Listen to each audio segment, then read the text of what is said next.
ಈ ಒಂದು ಅರ್ಥ ಮಾಡ್ಕೊಳ್ಳಿ ಸರ್. ಇಷ್ಟ ತೊಗೊಂಡ್ಮೇಲೆ ಅದು ಫುಡ್ ಪಾಯ್ಸನ್ ಹಾಕಿ ಸಾಧ್ಯನಾ? ಫುಡ್ ಪಾಯ್ಸನ್ ಆದಮೇಲೆ ಡೆಂಗಿ ಜ್ವರ ಬರೋಕ್ಕೆ ಸಾಧ್ಯನಾ?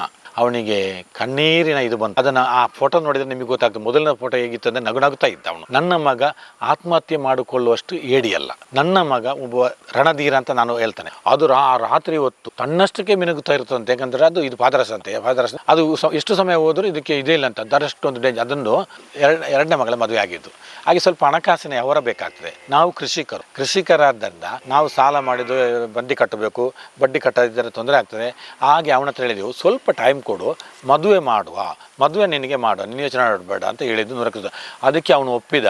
ನನಗೂ ಸಾಲ ಉಂಟು, ಅದು ನಾನು ಒತ್ತಿ ಹೇಳ್ತಿದ್ದೆ, ನನಗೂ ಸಾಲ ಉಂಟು. ಬ್ಯಾಂಕಿನವರು ಏನಂತ ಹೇಳಿದ್ರೆ ಬೋರ್ಡ್ ಹಾಕ್ತಾರೆ, ಇಲ್ಲಿ ಸಾಲ ಕೊಡಲಾಗುವುದು ಅಂತ. ಫೈನಾನ್ಸ್ ಅವರು ಬೋರ್ಡ್ ಹಾಕ್ತಾರೆ, ಸೊಸೈಟಿಯವರು ಬೋರ್ಡ್ ಹಾಕ್ತಾರೆ. ಈಗ ಸುದೀಪ್ ಸಾಲ ಮಾಡಿದ್ರೆ ಕಟ್ಟೋದು ಯಾರು? ಸುದೀಪಿ, ಬೇರೆಯವರೆಲ್ಲ. ಅವನು ನಮಗೆ ಏನು ಅನ್ಯಾಯ ಮಾಡ್ತಿರಲಿಲ್ಲ, ಏನು ಇದು ಮಾಡ್ತಿಲ್ಲ. ಇವಳು ಒಂದು ನಮಗೆ ಬಂದು ಸರ್, ಬೆಳ್ತಂಗಡಿ ಉದ್ಯಮಿ ಆತ್ಮಹತ್ಯೆ ಪ್ರಕರಣ, ಪತ್ನಿಯ ಬಂಧನ. ಇವತ್ತು ಪತ್ನಿಯ ಬಂಧನ ಅಂಥೇಳಿ ಇವತ್ತೆಲ್ಲ ಪತ್ರಿಕೆಗಳಲ್ಲಿ ಬಂದಿದೆ. ಸುದೀಪ್ ರೈ, ನಿಮ್ಮ ಮಗ, ನೀವು ಮಗನನ್ನು ಕಳ್ಕೊಂಡಿದ್ದೀರಾ. ನಿಜವಾಗ್ಲೂ ಈ ಘಟನೆ ಏನಾಗಿತ್ತು, ಏನು ನಡೆದಿತ್ತು, ಈ ಸಾವಾಗ್ಲಿಕ್ಕೆ ಕಾರಣ ಏನು ಸರ್? ತಮ್ಮ ಮಗನ ನ್ಯಾಯಕ್ಕೋಸ್ಕರ ಹೋರಾಟ ಮಾಡ್ತಾ ಇದ್ರ? ತಮ್ಮ ಒತ್ತಾಯ ಸರ್, ಫೆಬ್ರವರಿ 17ಕ್ಕೆ ರಿಜಿಸ್ಟರ್ ಆಗಿದೆ ಅಂತೇಳಿ ನಮಗೆ ತಡವಾಗಿ ತಿಳಿದು ಬಂದಿರುತ್ತೆ. ನಾವು ಅದಕ್ಕಿಂತ ಮೊದಲು ಈ ಬಂಗ್ಲೆಗುಡ್ಡೆ ಯಾರು ಸರ್? ಬಂಗ್ಲೆಗುಡ್ಡೆ ಅಂದರೆ ಕಾರ್ಕಳ ಬಂಗ್ಲೆಗುಡ್ಡೆ ಅವರ ಮನೆಗೆ ಹೋಗಿರ್ತೇವೆ ಸರ್. ಇವನು ಸುದೀಪ್ ಹೇಳ್ತಾನೆ, ಒಂದು ಹುಡುಗಿ ಇದೆ, ಹುಡುಗಿಯನ್ನು ನಾನು ನೋಡಿದ್ದೇನೆ, ನೀವು ಒಂದು ಸರಿ ನೋಡೋಕ್ಕೆ ಬನ್ನಿ ಅಂತ ಹೇಳಿದ್ದು. ಅದಕ್ಕೆ ನಾವು ಆ ಹುಡುಗಿ ಮನೆಗೆ ಹೋಗಿದ್ದು 100ಕ್ಕೆ 100 ಸತ್ಯ. ಅದು ಹುಡುಗಿ ಮನೆಗೆ ಹೋಗಿ ಆಮೇಲೆ ಅವರು ನಮ್ಮ ಮನೆಗೆ ಬಂದಿದ್ದು ಸತ್ಯ. ಇಲ್ಲಿಗೆ ಬಂದಿದ್ದಾರೆ, ಬಂದಿದ್ದು ಸತ್ಯ. ಒಂದು ಹುಡುಗಿ ನೋಡುವ ಈ ಪ್ರಕ್ರಿಯೆಯಲ್ಲಿ ಹುಡುಗಿ ಕಡೆಗೆ ಹೋಗ್ತೇವೆ, ಹುಡುಗನ ಕಡೆಗೆ ಬರ್ತೇವೆ. ಇದೆಲ್ಲ ಹಿಂದಿನಿಂದಲೂ ಬೆಳೆದು ಬಂದಂಥ ಪದ್ಧತಿ. ಅದೇನು ನಮ್ದೇನು ಹೊಸ್ತಲ್ಲ. ಎಷ್ಟು ತಿಂಗಳದಿಂದ ಆಗಿತ್ತು ಇದೆಲ್ಲ? ಇದು ಸಾಧಾರಣ ಫೆಬ್ರವರಿಯಲ್ಲಿ ಸ್ವಲ್ಪ ಹೆಚ್ಚು ಕಮ್ಮಿ ಇರ್ಬೋದು. ಯಾಕಂದರೆ ಸ್ವಲ್ಪ ಫೆಬ್ರವರಿಯಲ್ಲಿ ಬಂದು ನೋಡಿದ್ರೆ ಆವಾಗ ನಾವು ಅವನ ಹತ್ರ ಹೇಳಿದೆವು. ಏನಂತ ಹೇಳಿದ್ರೆ, ನೋಡು, ಮದುವೆ ಅನ್ನೋದು ಒಂದು ಸುಲಭ ವಿಚಾರ. ಸೂರ್ಯಚಂದ್ರ ಇರುವ ತನಕ ನಾವು ಬದುಕಿ ಬಾಳ್ಬೇಕು ಅಂತ ಹೇಳ್ತೇವೆ, ನಾವು ಬದುಕಿ ಬಾಳ್ತೇವೆ ಅಂತ ಹೇಳ್ತೇವೆ. ಆವಾಗ ನಾವು 2 ಜನರ ಹತ್ರ ವಿಚಾರಿಸಬೇಕು. ನಾವು ಒಟ್ರಾಸಿ ನೀನು ದುಡುಕಿದರೆ ಆಗೋದಿಲ್ಲ. ಅವಸರ ಮಾಡಬೇಡ, ಮದುವೆ ವಿಚಾರದಲ್ಲಿ ಅವಸರ ಮಾಡಬೇಡ. ಒಂದು 2 ಜನರ ಹತ್ರ ವಿಚಾರಿಸುವ ಅಂತ ಹೇಳಿದ್ವಿ. ಅವನು ಹೇಳಿದ, ಸರಿ, ನೀವು ಹೇಳಿದ್ದು ಸರಿ ಅಂತ ಹೇಳಿದ್ದ. ಆಮೇಲೆ ನಮಗೆ ನಾವೇನು ಮಾಡಿದ್ದೇವೆ ಗೊತ್ತು, ನಮ್ಮ ಮನೆಯಲ್ಲಿ ಒಂದು ಪೂಜೆ ಎಲ್ಲ ಇತ್ತು. ಪೂಜೆ ಎಲ್ಲ ಆಗಲಿ, ಮತ್ತು ನಾವು ಎಲ್ಲ ಕೇಳಬೇಕಲ್ಲ, ಒಂದು ಶಾಸ್ತ್ರ ಎಲ್ಲ ನಾವೆಲ್ಲ ಮೊದಲೆಲ್ಲ ಇತ್ತಲ್ಲ, ನಿಮಗೆ ಗೊತ್ತಿರೋ ವಿಚಾರ. ಹಾಗೆ ನಾವು ಏನು ಮಾಡಿದೆವು ಅಂತ ಹೇಳಿದರೆ, ಇವನು ಆಯ್ತು ಅಂತ ಒಪ್ಪಿಕೊಂಡು ಹೋಗಿದ್ದಾನೆ. ಮತ್ತು ಇವಳು ಏನು ಮಾಡಿದಳು, ಸುಮಾರು ಸರ್ ಮಾರ್ಚ್ ಫಸ್ಟ್ ವೀಕಲ್ಲ ಬೇರೆಯವರಿಗೆಲ್ಲ ಏನೆಲ್ಲ ಮೆಸೇಜ್ ಆಗ್ತಾ ಇದ್ಲು ಇವನ ಮೊಬೈಲಿಂದ. ಈಗಲೂ ಅವಳ ಹತ್ರನೇ ಇದೆ, ಇವನ ಮೊಬೈಲ್ ಇದೆ. 17/2/26ಕ್ಕೆ ನಮಗೆ ರಿಜಿಸ್ಟರ್ ಮ್ಯಾರೇಜ್ ಆಗಿದೆ ಅಂತ ಇದಾಗ್ತಾ ಇದ್ಲು. ಇಲ್ಲಿ ನಮ್ಮ ಮ್ಯಾರೇಜ್ ಆಗಿದೆ ಅಂತ. ಅದು ಸಾಧಾರಣ ಮಾರ್ಚ್ ತಿಂಗಳು ಇದಕ್ಕೆ ಬಂದಿರ್ಬೋದು ನಮಗೆ ಗೊತ್ತಾದಾಗ. ಹಾಗೆ ಇತ್ತು. ಹಾಗೆ ಇವನ ಹತ್ರ ಕೇಳಿದಾಗ ನಾನು ಸಿಕ್ಕಾಕೊಂಡೆ. ಇವಳು ನನಗೆ ಭಾರಿ ಟಾರ್ಚರ್ ಕೊಡ್ತಿದ್ದಾರೆ, ನಾನು ಏನಾದರೂ ಈ ಚಕ್ರವನ್ನು ಪಾರು ಮಾಡಿ ಅಂಗಲಾಗ್ತಿದ್ದ. ಆದರೆ ನಮಗೇನಾಯಿತು ಅಂತ ಹೇಳಿದರೆ, ಈ ಪರಿಸ್ಥಿತಿ ಚಿಂತಾಜನಕದಲ್ಲಿರುವಾಗ ಅದಕ್ಕೆ ಕಾನೂನು ರೀತಿಯಲ್ಲೇ ಹೋಗ್ಬೇಕಲ್ಲ, ಏನಾದರೂ ಒಂದು ಮಾಡಬೇಕು ಅಂತೇಳಿ ಇದು ಮಾಡ್ತಾ ಇದ್ದೇವೆ. ಒಂದು ಯಾರ ಹತ್ರ ಕೇಳೋದು ಅಂತ. ಹಾಗೆ ಒಂದೊಂದು ವಿಚಾರ ಬಂದಾಗ ಅವಳಿಗೆ ಮೊದಲು ಹತ್ರ ಮದುವೆ ಆಗಿದೆ, ಈಗೀಗೆ ಒಂದೊಂದೇ ವಿಚಾರಗಳು ತಿಳಿತಾ ಬಂತು. ಒಂದು ಯಾವುದೋ ಒಂದು ಮದುವೆಯಲ್ಲಿ ಅವಳಿಗೆ ಡೈವರ್ಸ್ ಆಗಿದೆ, ಅದೇನೆಲ್ಲ ಆಗಿದೆ, ನೀವು ವಿಚಾರ ಹೀಗೆ ಅಂತಲೇ ಇತ್ತು. ಆಮೇಲೆ ಮಾರ್ಚ್ 17/3/26ಕ್ಕೆ ಅಂದರೆ ಮಾರ್ಚ್ 16ಕ್ಕೆ ಬಂದಿದ್ದಾನೆ ನಮ್ಮ ಮನೆಗೆ. ರಾತ್ರಿ ಮಾರ್ಚ್ 16ಕ್ಕೆ ನಮ್ಮ ಮನೆಗೆ ಬಂದಿದ್ದಾನೆ. ನನ್ನ ಮಗ ಬಂದಿದ್ದಾನೆ. ಮಾರ್ಚ್ 13ಕ್ಕೂ ನಮ್ಮ ಮನೆಗೆ ಬಂದಿದ್ದಾನೆ. ಯಾಕಂದರೆ ಅದು ನಾನು ಅವನಿಗೆ ಅವತ್ತು ಮಾರ್ಚ್ 13ಕ್ಕೆ 2,000 ರೂಪಾಯಿಯನ್ನು ಕಳಿಸಿದ್ದೇನೆ ಅವನಿಗೆ. ಅವ್ನು ಕೇಳಿದೆ ನೋಡ್ತೆ, ಏನೆಂದರೆ ಭದ್ರಕಾಳಿ ದೇವಸ್ಥಾನಕ್ಕೆ ಹೋಗುವ ಅಂತ. ಅಲ್ಲಿ ಹೋಗಿ ವಿಚಾರಿಸಿದ್ದೇವೆ. ಇವನು ಅಡ್ಡ ಬಿದ್ದ ಅಲ್ಲಿ CC ಕ್ಯಾಮರಾ ನೀವು ಚೆಕ್ ಮಾಡಿದರೆ, CC ಕ್ಯಾಮರಾವನ್ನು ಚೆಕ್ ಮಾಡಿದರೆ ನಿಮಗೆ ಗೊತ್ತಾಗ್ತದೆ. ಏನಂತ ಹೇಳಿದರೆ, ನಾವು ದೇವಸ್ಥಾನಕ್ಕೆ ಹೋಗಿದ್ದ ಒಂದು ಪ್ರೂಫ್ ಇದೆ. ಅಲ್ಲಿ ಯಾರು, ನಾನು, ನನ್ನ ಹೆಂಡತಿ, ನನ್ನ ಅಕ್ಕನ ಮಗ, ಅವ್ನು 4 ಜನ ಹೋಗಿದ್ದೇವೆ ಅವ್ರ. ಯಾಕಂದರೆ ನಮಗೆ ಡ್ರೈವಿಂಗ್ ಬರ್ತದೆ, ಅವನ ಕಾರಲ್ಲಿ ಹೋಗಿದ್ದೇವೆ ನಾವು.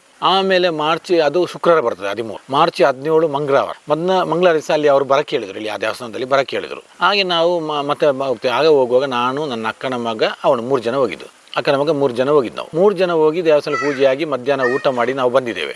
ಬಂದು ಏನಂತ ಹೇಳಿದರು, ನನ್ನ ಪತ್ನಿಯ ಮನೆಯಲ್ಲಿ ಅಂದರೆ ಬೆಳ್ತಂಗಡಿಯಲ್ಲಿ ಅಲ್ಲಿ ಅವತ್ತು ಗೋಂದಲ ಪೂಜೆ ಅಂತ ಇತ್ತು. ಅಂದರೆ ಅವರ ತಂದೆಯ ಅಣ್ಣನ ಮನೆಯಲ್ಲಿ. ಅದಕ್ಕೆ ಸುದೀಪ್ ಮತ್ತು ನನ್ನ ಪತ್ನಿ ಪುಷ್ಪಲತಾ ಇಬ್ಬರು ಹೋಗ್ತಾ ಇದ್ರು. ಹೋಗ್ಬೇಕಾದರೆ ನೆಲ್ಯಾಡಿಪೇಟೆಯ ಸೈಲಿ ಇವಳು ಅಡ್ಡ ಹಾಕ್ತಾಳೆ. ಇವಳ ಆ್ಯಕ್ಟಿವದಲ್ಲಿ ಅಡ್ಡ ಹಾಕುವಾಗ ಸುಮಾರು ಮಾತುಕತೆ ಎಲ್ಲ ಆಗ್ತದೆ. ನನ್ನ ಮಿಸ್ಸಸ್ಗೆ ಏನೆಲ್ಲ ಬೈತಲೆ, ಮತ್ತು ಇದಕ್ಕೆಲ್ಲ ಗಲಾಟೆ ಮಾಡ್ತಾರೆ. ರಂಪಾಟ, ಏನೆಲ್ಲ ಕಣ್ಣೀರು ಹಾಕೋದು, ಏನೆಲ್ಲ ತಲೆ ಕೂದಲಿದ್ದಾರೆ, ಏನೆಲ್ಲ ಮಾಡ್ತಿದ್ದಾಳೆ. ಆಗ ಏನಂತ ಹೇಳಿದರೆ, ನನ್ನ ಮಿಸ್ಸಸ್ ಎದುರು ಕಡೆ ಕೂತಿದ್ಲು. ಅವಳನ್ನು ಹಿಂದ್ಗಡೆ ಕೂರಿಸಿ ಎಲ್ಲ ಇವಳು ರಂಪಾಟ ಮಾಡ್ತಾಳೆ. ಅವಳು ನನ್ನ ಮಿಸ್ಸಸ್ಸಿಗೆ ಈ ಗಾಲ್ ಬ್ಲಾಡರ್ ಆಗಿರ್ತದೆ ಹಿಂದೆ.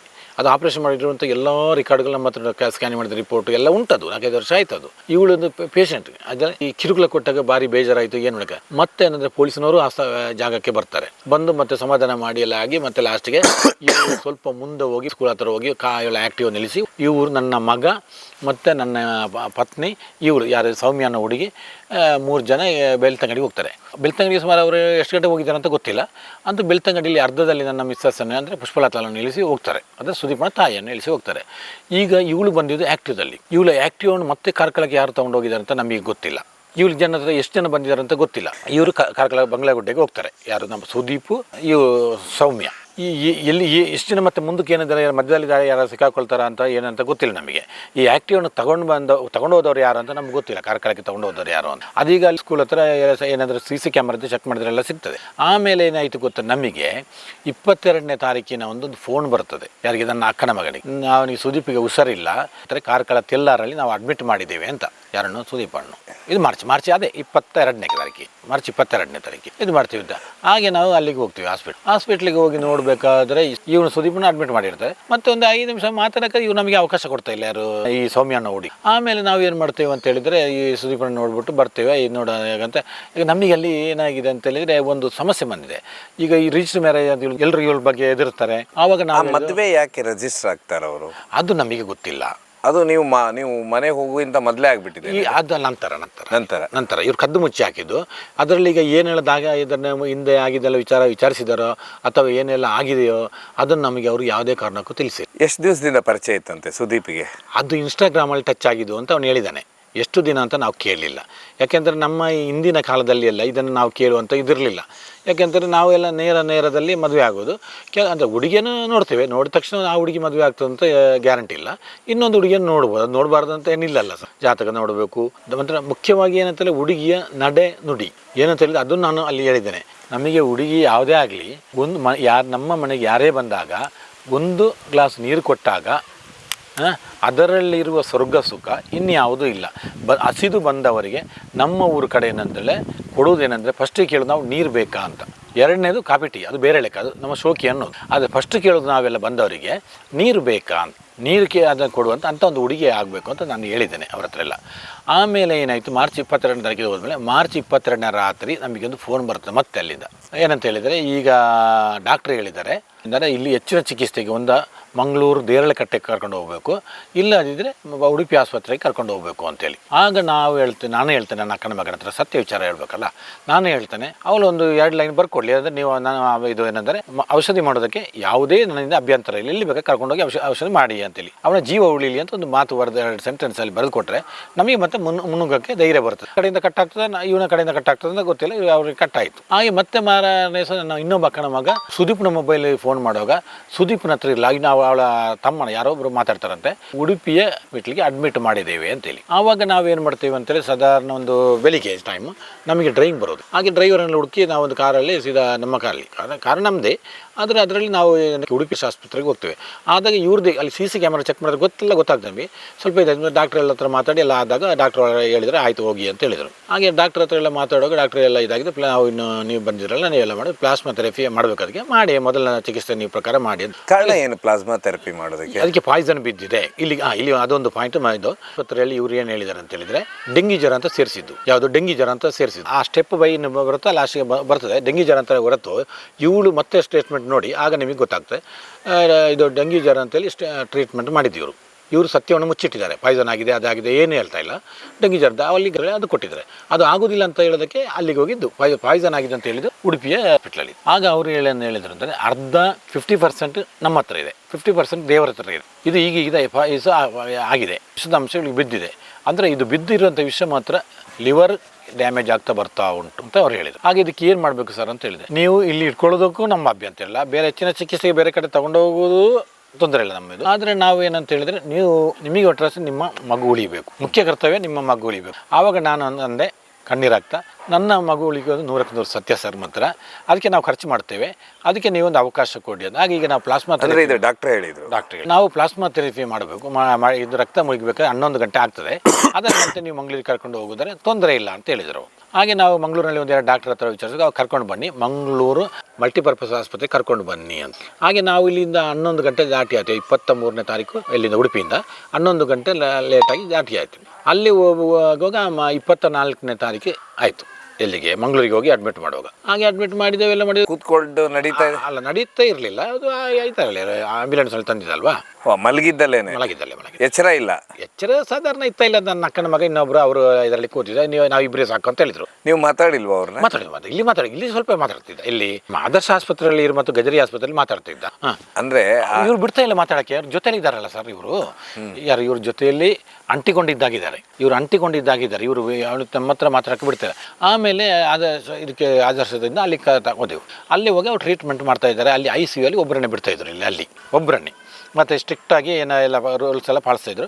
ಅಲ್ಲಿ ಆಸ್ಪತ್ರೆಯ ಬಗ್ಗೆ ನಾವು ಕರೆಕ್ಟಾಗಿ ಹೇಳ್ಬೇಕಾದ್ರೆ ನಮಗೆ 100ಕ್ಕೆ 100 ತೃಪ್ತಿ ಉಂಟು. ಆಮೇಲೆ ಏನಾಗ್ತದೆ, 29ನೇ ತಾರೀಕು ಬೆಳಿಗ್ಗೆ 3:09 ಇವನು ಡೆತ್ ಆಗ್ತಾನೆ. ಆ ಡೆತ್ ಆಗೋ ಸಮಯದಲ್ಲಿ ಎಲ್ಲ ಇದಾಗ್ತದೆ. ಮತ್ತು ಬಂದರ್ ಪೊಲೀಸ್ ಸ್ಟೇಷನಿಂದ ಅವರಿಗೆ ಕಾರ್ಕಳಕ್ಕೆ ಹೋಗ್ತದೆ. ಕಾರ್ಕಳದಿಂದ SI ಬರುವಾಗ 3:15 ಆಗ್ತದೆ. 3 ಪೋಸ್ಟ್ ಮಾರ್ಟಮ್ ಇಲ್ಲಿ ನಾವು ಬಾಡಿನ ತಗೊಂಡು. ಇದರ ಮಧ್ಯೆ ಏನಾಯಿತು ಅಂತೇಳಿ 30ನೇ ತಾರೀಕಿಗೆ ಅವಳು ಪ್ರೆಸ್ ಮೀಟಿಂಗಿಗೆ ಹೋಗ್ತಾಳೆ. 30ನೇ ತಾರೀಕಿಗೆ ಅವಳು ಹೋಗ್ತಾಳೆ. ಆಗ ಅವಳು ಹೇಳ್ತಾಳೆ ಏನಂದರೆ 16ನೇ ತಾರೀಕಿಗೆ ಪಾಯ್ಸನ್ ಆಗಿದೆ, 19ನೇ ತಾರೀಕಿಗೆ ಫುಡ್ ಪಾಯ್ಸನ್ ಆಗಿದೆ, 21ನೇ ತಾರೀಕಿಗೆ ಡೆಂಗಿ ಜ್ವರ ಅಂತೇಳಿ ನಾವು ಅಡ್ಮಿಟ್ ಮಾಡಿದ್ದೀವಿ. ಈ ಒಂದು ಅರ್ಥ ಮಾಡ್ಕೊಳ್ಳಿ ಸರ್, ಇಷ್ಟ ತಗೊಂಡ್ಮೇಲೆ ಅದು ಫುಡ್ ಪಾಯ್ಸನ್ ಹಾಕಿ ಸಾಧ್ಯನಾ? ಫುಡ್ ಪಾಯ್ಸನ್ ಆದಮೇಲೆ ಡೆಂಗಿ ಜ್ವರ ಬರೋಕ್ಕೆ ಸಾಧ್ಯನಾ? ಅವಳ ಒಂದೊಂದು ಹೇಳಿಕೆಯಲ್ಲಿ ಎಷ್ಟೆಷ್ಟು ವ್ಯತ್ಯಾಸಗಳಿವೆ ಅಂತ ಹೇಳಿ. ಆಮೇಲೆ ಹೇಳ್ತಾಳೆ ಇನ್ನೊಂದು ನ್ಯೂಸ್ ಚಾನಲಲ್ಲಿ, ನನಗೆ ಸಿಟ್ಟು ಜಾಸ್ತಿ, ಅವ್ರು ಮೊಬೈಲ್ ತೆಗೆದಿಲ್ಲ ಅಂತ ಹೇಳ್ಬಿಟ್ಟು ನಾನು ಎಲ್ಲರಿಗೆ ಹುಡ್ಕೊಂಡು ಹೋದೆ ಅಂತೇಳಿ. ಇವಳಿಗೆ ಸಿಟ್ಟು ಜಾಸ್ತಿ ಇದೆ ಅಂತ ಇವಳು ಮೂಗಣ್ಣು ಯಾಕೆ ಇವಳು ಕೊಯ್ಕೊಂಡಿಲ್ಲ? ಹಾಗಾದರೆ ಇವನ ಹತ್ರ ಗಲಾಟೆ ಮಾಡಿದ್ದು ಸರಿ, ಇವಳು ಮುಗಣ ಇವಳು ಏನೋ ಒಂದು ಡ್ಯಾಮೇಜ್ ಮಾಡ್ಕೋಬೋದಲ್ಲ, ಅದು ಇಲ್ಲ. ಆಮೇಲೆ ಇಲ್ಲಿ ಬಂದು ಇವನು ಸ್ಕೂಲು ಓದಿದ ಸ್ಕೂಲು ಅಲ್ಲಿ ಅವನ ಮಾಸ್ಟರ್ಗಳ ಎದುರುಗಡೆ, ಮಕ್ಕಳ ಎದುರುಗಡೆ ಮತ್ತೆಲ್ಲ ಬೈದಿದ್ದು, ಅವನ ತಾಯಿಗೆ ಬೈದಿದ್ದನ್ನು ನೋಡಿ ಅವನಿಗೆ ಕಣ್ಣೀರಿನ ಇದು ಬಂತು. ಅದನ್ನು ಆ ಫೋಟೋ ನೋಡಿದರೆ ನಿಮಗೆ ಗೊತ್ತಾಗ್ತದೆ. ಮೊದಲನೇ ಫೋಟೋ ಹೇಗಿತ್ತು ಅಂದರೆ ನಗುನಗುತ್ತಾ ಇದ್ದ ಅವನು. ನನ್ನ ಮಗ ಆತ್ಮಹತ್ಯೆ ಮಾಡಿಕೊಳ್ಳುವಷ್ಟು ಏಡಿಯಲ್ಲ, ನನ್ನ ಮಗ ಒಬ್ಬ ರಣಧೀರ ಅಂತ ನಾನು ಹೇಳ್ತಾನೆ. ಈಗ ಅವನು ಸತ್ತು ನನ್ನ ಮನಸ್ಸಲ್ಲಿರೋದು ಅವನು ಸ್ವರ್ಗಕ್ಕೆ ಹೋಗಿದ್ದೇನೆ ಅಂತೇಳಿ. ಮತ್ತು ಅವಳೊಂದು ಅಪವಾದ ಮಾಡ್ತಾಳೆ, ಅಪ್ಪ ಅವಳಿಗೆ ಹೊಡಿತಾರೆ ಬಡಿತಾರೆ ಅಂತ.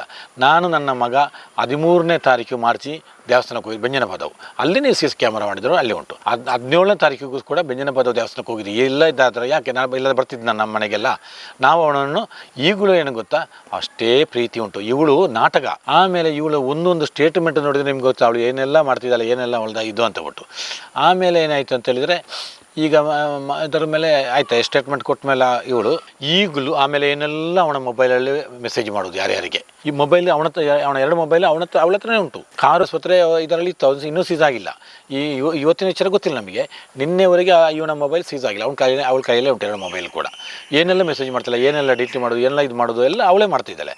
ಇವಳದು ಇಲ್ಲಿ ಕಂಪ್ಲೀಟ್ ಇದಕ್ಕೊಂದು ತನಿಖೆ ಆಗಬೇಕು, ಸಮಗ್ರ ತನಿಖೆ ಅಂತ ಹೇಳೋದು.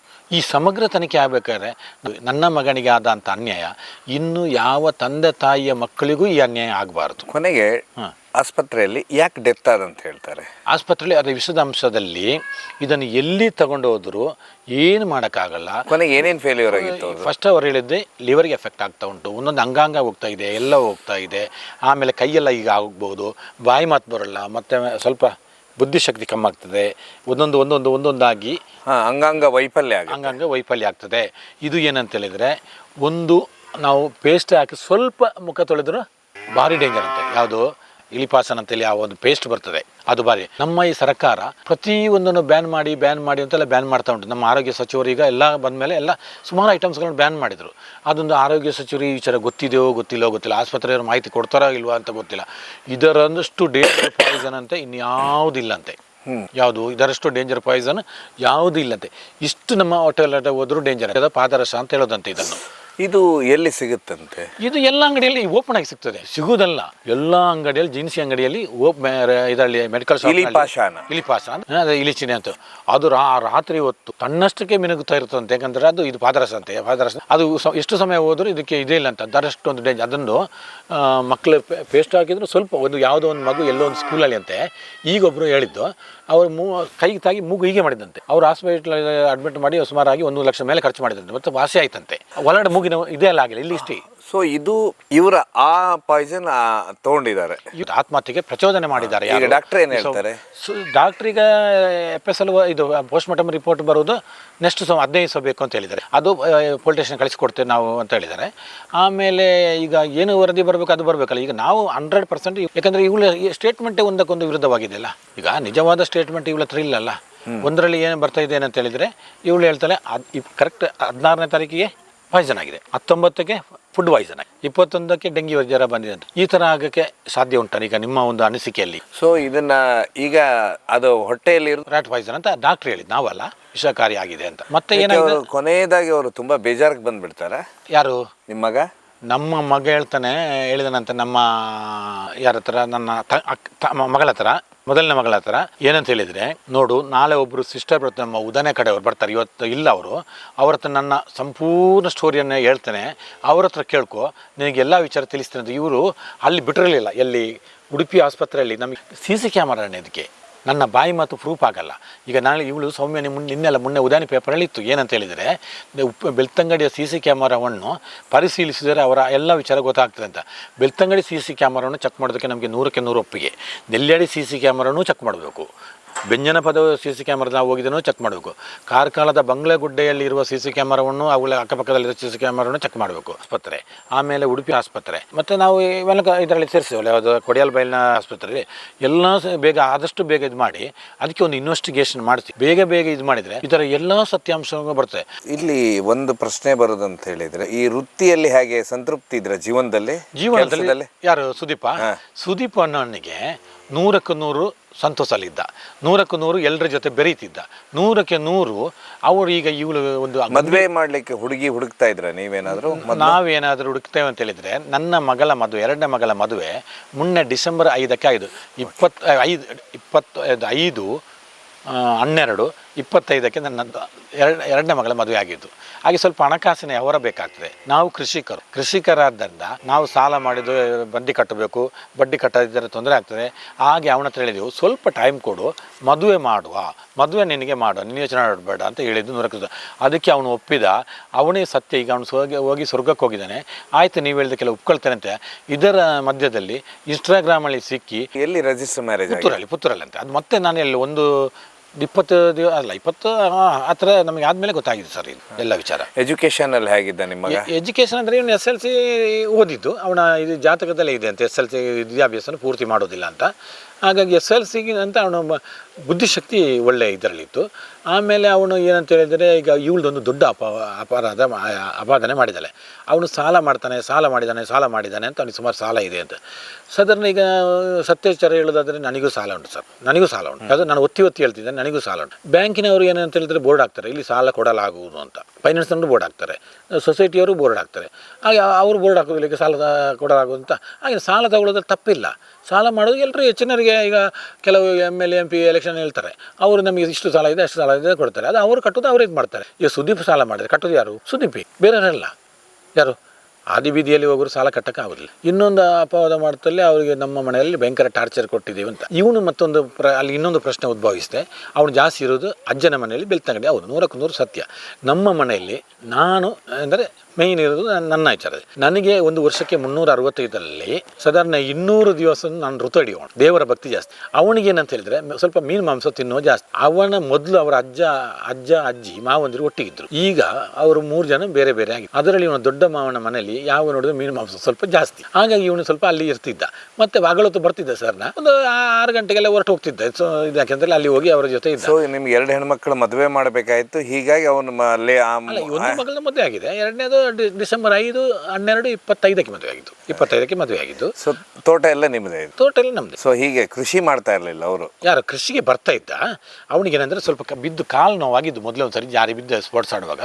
ಮತ್ತೆ ಬರ್ತಿಲ್ಲ ಅಂತ ನಾವು ಹೇಳೋದು ಅಪವಾದ ತಪ್ಪು ಸರ್. ಯಾಕಂದರೆ ನಮ್ಮ ಇದರಲ್ಲಿ ಕಷ್ಟದಲ್ಲಿ ಭಾಗಿಯಾಗ್ತಿದ್ದ. ಮತ್ತು ಅವರಕ್ಕೂ ಹೋಗ್ತಿದ್ದ. ಮತ್ತು ನಾವೇನಂತ ಹೇಳಿದರೆ ಒಂದೊಂದು ಟೈಮಲ್ಲಿ ಅವನಿಗೆ ಬುದ್ಧಿವಾದ ಹೇಳ್ತಿದ್ದೇವೆ. ಏನಂತ ಹೇಳಿದರೆ, ನೀನು ಅರ್ಜುನನಾಗಿ ಯೋಗ್ಯ ವ್ಯಕ್ತಿ ಆಗಬೇಕು, ಅಭಿಮನ್ಯುನಾಗಿ ಇದು ಹೆಸರು ತಗೋಬೇಕು, ಈಗೆಲ್ಲ ನಾವು ಉಪದೇಶ ಮಾಡಿದ ಎಷ್ಟೋ ಉಂಟು. ಮದುವೆ ಆದಮೇಲೆ ನಿಮ್ಮನ್ನು ಕಾಂಟ್ಯಾಕ್ಟ್ ಮಾಡ್ತಾ ಇದ್ನ? ಮದುವೆ ಅದೇ ಏನು ಗೊತ್ತಾ, ಫೆಬ್ರವರಿ 17ನೇ ತಾರೀಕಿಗೆ ಇವ್ರು ಹೇಳ್ತಿರೋದು ರಿಜಿಸ್ಟರ್ ಆಗಿದೆ. ನಮಗೆ ತಿಳಿದು ಬಂದು ಬೇರೆಯವ್ರ ಮುಖಾಂತರ ತಡವಾಗಿ ತಿಳಿದು ಬಂತು. ಅದಕ್ಕೆ ಬೆಂಜನ ಪದವಿಗೆ ಹೋದಂಥ 2 ಸಾರಿ ನಿರ್ದೇಶನಗಳಿವೆ. ಅಲ್ಲಿ CC ಕ್ಯಾಮರಾ ಸಿಗ್ತವೆ. 13ನೇ ತಾರೀಕು ಮಾರ್ಚ್, 17ನೇ ತಾರೀಕು ಮಾರ್ಚ್ ಅಂದರೆ ಇವಳು ನೆಲ್ಯಾಡಿಯಲ್ಲಿ ಬಂದು ರಂಪಾಟ ಮಾಡ್ತಾರಲ್ಲ, ಆ ಮಾರ್ಚಲ್ಲಿ ಬಂದು ನೆಲ್ಯಾಡಿಗೆ ಬಂದು ರಂಪಾಟ ಮಾಡಿದ್ದಕ್ಕೆ ವಿಚಾರದಲ್ಲಿ ಎಲ್ಲ ಉಂಟಲ್ಲಿ. ಯಾವುದು CC ಕ್ಯಾಮರಾದಲ್ಲಿ ಉಂಟು. ಈಗ ಅಲ್ಲಿ ದೇವಸ್ಥಾನ ಇವಳು ಹೇಳಿ ಯಾಕಂದರೆ ಅವನು ಇಲ್ಲಿ ಬಂದಿಲ್ಲ ಅಂತ ಹೇಳ್ಬಿಟ್ಟು ಬಂದಿದ್ದಕ್ಕೆ ನಾವು ಪ್ರೂಫ್ ಅಲ್ಲಿ ತೋರಿಸ್ತೇವೆ. ಇಲ್ಲಿ ಸರ್ ನಾವು ಸರ್ಕಾರಕ್ಕೆ ಒತ್ತಾಯಿಸೋದು ಮೊದಲನೇದೇನಂತ ಹೇಳಿದ್ರೆ ಉಂಟಲ್ಲ ಶಕಾರಿ ಇಲಿಪಾಸನ, ಅದನ್ನು ಮೊದಲು ನಮ್ಮ ಗೌರವಾನ್ವಿತ ಗುಂಡೂರಾವ್ರವರು ಬ್ಯಾನ್ ಮಾಡೋಕ್ಕೆ ಆರೋಗ್ಯ ಮಂತ್ರಿ ಅವರು ಮೊದಲು ಇವತ್ತು ಬ್ಯಾನ್ ಮಾಡಬೇಕು. ಯಾಕಂದರೆ ತಡನೇ ಮಾಡಬಾರ್ದು. ಎಲ್ಲ ಆಸ್ಪತ್ರೆಗಳಿಂದ ಅವರು ವರದಿ ತರಿಸಬೇಕು. ನಾನು ಮಾತಾಡಿದ್ದೇನೆ ಅಂತ ಹೇಳಿ ನನ್ನ ಮಾತನ್ನು ಕೇಳೋದಲ್ಲ, ಆದರೆ ವರದಿ ತರಿಸಿ ಅದು ಅಂಗಡಿಯಲ್ಲಿ ಏನಾಗಿದೆ ಅಂತಂದರೆ ಈ ಕಡಲೆಪುರಿ ಮಾರ್ತಾರಲ್ಲ ಹಾಗೆ ಓಪನ್ ಮಾರ್ಕೆಟಲ್ಲಿ ಆಗ್ತಾ ಉಂಟು. ಸೊ ಅದನ್ನು ಬ್ಯಾನ್ ಮಾಡಬೇಕು. ಅದನ್ನು ಮೊದಲು ಬ್ಯಾನ್ ಮಾಡಿ. ಎರಡನೇದಾಗಿ ನನ್ನ ಮಗನ ಸಾವಾಗಿದೆ. ಈಗ ನನ್ನ ಮಗನ ಸಾವು ನನ್ನ ಹೆಂಡತಿಗೂ ನಮಗೂ ನಮ್ಮ ಕುಟುಂಬಸ್ಥರಿಗೂ ಅವನ ಬಂಧು ಮಿತ್ರರಿಗೂ ಅವನಿಗೆ ಎಷ್ಟೋ ಜನ ಸ್ನೇಹಿತರಿದ್ದಾರೆ. ಅವತ್ತು ರಾತ್ರಿ ನೋಡಬೇಕಿತ್ತು. ಅವನು ಶವ ಬರುವಾಗ ಸ್ವಲ್ಪ ಲೇಟ್ ಆಯಿತು. ಇಲ್ಲದ ಎಷ್ಟೋ ಜನ ಅವನ ಸ್ನೇಹಿತರಲ್ಲಿ ಕಾದು ಕುಳಿತಿದ್ರು. ಅವನ ಒಂದು ಎಷ್ಟು ಜನರಿಗೆ ವಿಶ್ವಾಸ ಇದೆ. ಸುದೀಪ್ ಅಂದರೆ ಅವನು ರಣಧೀರನಾಗಿದ್ದ. 4 ಜನರಿಗೆ ರಕ್ತ ಕೊಡ್ತಿದ್ದ, 4 ಜನರಿಗೆ ಉಪಕಾರ ಮಾಡ್ತಿದ್ದ. ಅವನ ಕೈಯಲ್ಲಿ ಇಲ್ಲದಿದ್ದರೂ ಸಾಲ ಮಾಡಿ ಆದರೂ ಅವನು ವ್ಯವಸ್ಥೆ ಮಾಡ್ತಿದ್ದ. ಡಾಕ್ಟರ್ ಹತ್ರ ಕರ್ಕೊಂಡು ಅವನ ಕಾರಲ್ಲಿ ಕರ್ಕೊಂಡು ಹೋಗುದು ಏನೆಲ್ಲ ಮಾಡಿದ. ಒಂದು ಮಗುವಿನ ತೊಟ್ಟಿಲು ಸೇವೆಗೂ ಅವನು ಕರ್ಕೊಂಡು ಹೋಗ್ತಿದ್ದ. ಅಂತ ಸುದೀಪು ಅವನು ಆತ್ಮಹತ್ಯೆ ಮಾಡಿಕೊಳ್ಳುವಂಥ ರಣ ಏಡಿ ಅಲ್ವೇ ಅಲ್ಲ ಸರ್. ರಣ ಏಡಿ ಸರ್ ವಯಸ್ಸು ಈ ಏಪ್ರಿಲ್ 19ಕ್ಕೆ ಕರೆಕ್ಟ್ 31 ವರ್ಷ. ಈ ಏಪ್ರಿಲ್ 19ಕ್ಕೆ ಕರೆಕ್ಟ್ 31 ವರ್ಷ. ಅವನೇ ದೊಡ್ಡ ಮಗ. ಎರಡನೇ ಮಗಳಿಗೆ ಅವಳು ಇಲ್ಲೇ ಇದ್ದಲ್ಲ ಈಗ, ಅವಳು ಇದಾಗಿದೆ. ಆಮೇಲೆ ಇವನು ನಿಜವಾಗ್ಲೂ ಹೇಳಿದ ನಾವು ಸರ್ಕಾರಕ್ಕೆ ಒತ್ತಾಯ ಮಾಡಿದ್ರೆ ನಮಗೆ ಸರ್ಕಾರದ ಮೇಲೆ ವಿಶ್ವಾಸ ಇದೆ, ಪೊಲೀಸ್ನವರ ಮೇಲೂ 100ಕ್ಕೆ 100 ವಿಶ್ವಾಸ ಇದೆ. ಕೊನೆಯದಾಗಿ ನೀವು ಇದರ ತನಿಖೆ ಉನ್ನತ ತನಿಖೆ ಆಗಬೇಕು. 16ನೇ ತಾರೀಕಿಗೆ ಪಾಯ್ಸನ್ ಆದ ನಮ್ಗೆ ಗೊತ್ತಾದ ಮೇಲೆ ಇವಳು 21ನೇ ತಾರೀಕುವರೆಗೆ ಇವಳು ಅಡ್ಮಿಟ್ ಮಾಡೋದು ನಮಗೆ ವಿಚಾರ ತಿಳಿಸೋದು ತಪ್ಪಾ ಸರಿಯಾ ಸರ್? ನೀವು ಹೇಳಿ ಸರ್. ಅಲ್ಲ ತಗೊಂಡು ಸ್ವಲ್ಪ ಇವಳು ಬೇಗ ಬರಬೇಕಂತೆ. ಮತ್ತೆ ಅದು ಇದಕ್ಕೆ ಹೋದಾಗ ಶುರುವಾಗ್ತದೆ ಒಂದೊಂದು ಇದು ಬರ್ತದಂತೆ. ಅಂಗಾಂಗ ವೈಫಲ್ಯ ಆಗುತ್ತೆ. ಫಸ್ಟಿಗೆ ಆಸ್ಪತ್ರೆ ಅಡ್ಮಿಟ್ ಆಗಬೇಕು. ಅಡ್ಮಿಟ್ ಅಂದರೆ ಸದರ್ನ ಆಸ್ಪತ್ರೆಯಲ್ಲಿ ಆಗಲಿ ಪ್ಲಾಸ್ಮಾ ಥೆರಪಿ ಅಂತ ಮಾಡಿ ಬೆಂಗಳೂರಿಗೆ ಬೆಸ್ಟ್ ಅಂತ. ಇದು ಗೊತ್ತಾದ ತಕ್ಷಣ ಹೋಗೋದೇ ಬೆಂಗಳೂರು ಹೋಗ್ಬೇಕು. ಸೊ ಅದು ಲಿವರ್ ಡ್ಯಾಮೇಜೇ ಮಾಡುತ್ತೆ. ಅವಳು ನಮಗೆ ಏನು ಅನ್ಯಾಯ ಮಾಡ್ತಿರಲಿಲ್ಲ, ಏನು ಇದು ಮಾಡ್ತಿಲ್ಲ. ಇವಳು ಒಂದು ನಮಗೆ ಬಂದು ಶೋಕಂ ನಿರಂತರ ಒಂದು ಇದು ಸಹ ಇಲ್ಲ. ಯಾಕಂದ್ರೆ ನಾವು ಹೋಗೋದಿಲ್ಲ. ಯಾಕೆ ನಾವು ಎಷ್ಟು ಕೃಷಿಕರು. ನಾವು ಕೃಷಿಕರು. ಸರ್ ತಮ್ಮ ಹೆಸರು? ಬಿ ದಾಮೋದರ್ ಅಂತ ಹೇಳಿದೆ. ಸುದೀಪ್ ನನ್ನ ಕಾಸ